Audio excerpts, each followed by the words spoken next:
بسم اللہ الرحمن الرحیم۔ السلام علیکم ورحمۃ اللہ وبرکاتہ۔ الحمد للہ الذی انزل علی عبدہ الکتاب والصلاة والسلام علی من انزل علیہ الکتاب، اما بعد۔ حاضرین و ناظرین، یہ درس نمبر 30 ہے، اور آج جو حدیث آپ کی خدمت میں پیش کر رہے ہیں اس کا عنوان ہے دین آسان ہے۔ چلیے حدیث کی سماعت کیجیے، ترجمے کے بعد تشریح کی جائے گی۔ بسم اللہ الرحمن الرحیم۔ عن ابی ہریرہ رضی اللہ عنہ قال قال رسول اللہ صلی اللہ علیہ وسلم ان الدین یسر ولن یشاد الدین احد الا غلبہ فسددوا وقاربوا وابشروا واستعینوا بالغدوۃ والروحہ وشیء من الدلجہ، رواہ البخاری۔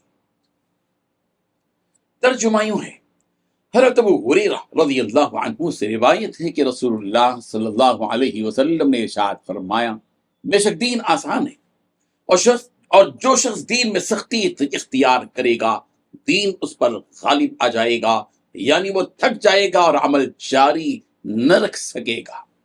بس تم اعتدال اختیار کرو، زیادہ سے زیادہ قریب ہو جاؤ، خوشخبری حاصل کرو، اور صبح کے وقت میں، شام کے وقت میں اور رات کے کسی حصے میں عبادت سے مدد حاصل کرو۔ بزرگان محترم، اللہ تعالیٰ نے جو پاکیزہ اور مقدس اور فطرت پر مبنی دین ہمیں اسلام کے نام سے عطا کیا ہے، اس دین کی خصوصیت یہ ہے کہ یہ دین بالکل آسان ہے۔ دین اسلام مشکل، پیچیدگی اور پریشانی میں ڈالنے والا مذہب نہیں ہے، بلکہ یہ آسانی اور راحت پہنچانے والا، نفع بخش اور حسن انجام تک پہنچانے والا پاکیزہ اور مقدس مذہب ہے۔ اس حقیقت کو اس حدیث میں یوں بیان کیا گیا کہ ان الدین یسر، کہ بے شک دین آسان۔ اس حدیث میں 7 باتیں بتلائی گئی ہیں جو حدیث میں نے آپ کے سامنے شروع میں پڑھی ہے۔ پہلی بات، بلا شبہ دین اسلام آسان دین ہے۔ دوسری بات، جو شخص دین میں سختی اختیار کرے گا دین اس پر غالب آ جائے گا۔ تیسری بات، چنانچہ اپنے عمل میں راستگی اختیار کرو۔ چوتھی بات، جہاں تک ممکن ہو میانہ روی یعنی اعتدال اختیار کرو۔ پانچویں بات، اور قریب قریب رہو، ایک دوسرے سے دور نہ رہو۔ چھٹی بات، اللہ کی رحمت کی امید سے خوش رہو۔ ساتویں بات، صبح و شام اور آخری رات کے اوقات میں اللہ کی عبادت کے ذریعے اللہ کی مدد حاصل کرو۔ بزرگان محترم، دین پر عمل کرنے کے 2 راستے ہیں، 2۔ ایک راستہ یہ ہے کہ دینی اعمال کی گہرائی میں جانے کی پوری کوشش کی جائے، یعنی عزیمت پر عمل کیا جائے، پورے تقوی کے ساتھ، یعنی اللہ تعالیٰ کے سارے حکموں کو شدت کے ساتھ بغیر کسی رعایت کے عمل کیا جائے، یہ ایک راستہ ہے۔ اور دوسرا راستہ یہ ہے کہ جن کاموں کے کرنے کے دوران جو عذر ہیں، جو رعایتیں ہیں، کچھ آزار کی وجہ سے جس قدر شریعت میں رخصت دی گئی ہے اس رخصت پر عمل کیا جائے، اور یہ رخصت ہے تو ایک عزیمت ہے کہ پوری شدت کے ساتھ دین کے اعمال انجام دیے جائیں، اور ایک رخصت ہے کہ جو رعایتیں دی گئی ہیں کچھ آزار کی بنیاد پر، عذر کی بنیاد پر ان کو اختیار کیا جائے۔ اب بندے کے اختیار میں ہے کہ وہ پوری شدت کے ساتھ دین پر عمل کرے اور عزیمت کی راہ اختیار کرے، اور بندے کو اس بات کا بھی اختیار ہے کہ وہ شریعت میں جن اعمال کے کرنے میں رخصت دی گئی ہے اس رخصت پر عمل کرے۔ رہی بات اسلام کے مزاج کی کہ وہ کیا چاہتا ہے، اس کا مزاج کیا ہے، اسلام کا مزاج یہ ہے کہ اس میں اعتدال، میانہ روی اور آسانی کا عنصر ہے۔ اس حقیقت کو رسول رحمت صلی اللہ علیہ وسلم نے